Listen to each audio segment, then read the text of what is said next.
istifade edebileceğiniz, Allah ne kadar çok kullanılabilir halde bulursa size ders çalışmaktan arta kalan zamanınızı burada kullanacaksınız inşallah. Sağ olasın. Allah razı olsun. Burada ne yapıyor? Allah bağışlasın. Nasılsın? İyisin inşallah. Sen nasılsın? Merhaba efendim. Teşekkür ederim. Sağ olun. Siz nasılsınız? 50 kilo daha da arttırabiliriz. Sezon içerisinde de var. Bunlar şey dönemi. Şey mi? Aynen başkanım. Yani şimdi değil.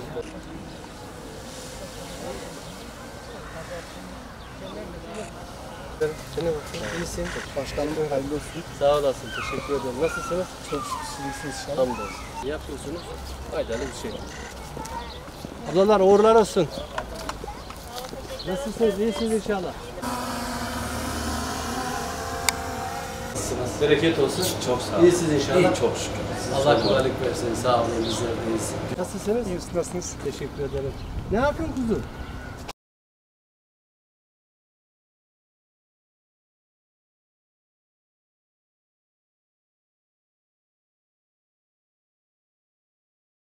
Nasılsınız? Ders çalışıyoruz. Evet. Kaçıncı sınıftayız? Mezun. Hadi bakayım. Allah zihin açıklığı versin. Geçmiş olsun. Sağ olasın. Nasıl gidiyor? Öğrenci miyiz? Evet, öyle. Ben de buraya geldim. Hadi bakayım. Allah zihin açıklığı versin.